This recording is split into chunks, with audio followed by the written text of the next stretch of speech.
Do something principle. Mr. Packwood's advice says, don't just sit there, do something, the answers will follow. Action isn't just the effect of motivation, it's also the cause of it. Most of us commit to action only if we feel a certain level of motivation. And we feel motivation only when we feel enough emotional inspiration. We assume that these steps occur in a sort of chain reaction, like this: emotional inspiration, then motivation, then desirable action. If you want to accomplish something but don't feel motivated or inspired, then you assume you're just screwed. There's nothing you can do about it. It's not until a major emotional life event occurs that you can generate enough motivation to actually get off the couch and do something. The thing about motivation is that it's not only a three-part chain but an endless loop. Inspiration, then motivation, then action, then inspiration, then motivation, then action, etc. Your actions create further emotional reactions and inspirations and move on to motivate your future actions. If you lack the motivation to make an important change in your life, do something, anything, really, and then harness the reaction to that action as a way to begin motivating yourself. If we follow the do something principle, failure feels unimportant.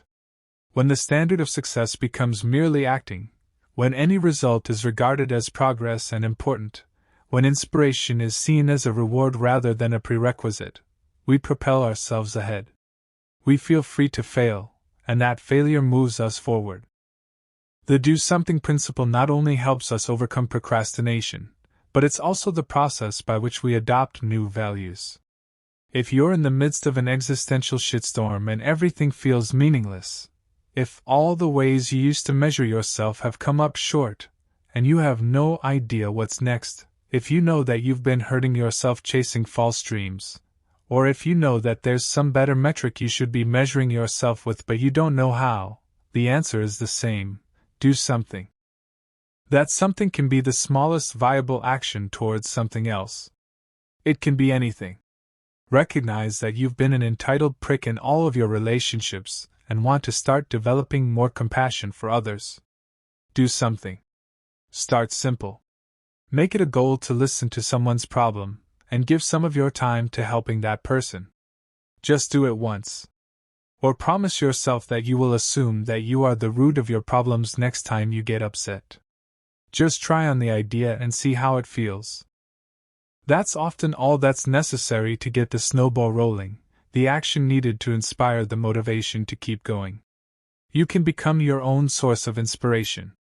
You can become your own source of motivation. Action is always within reach.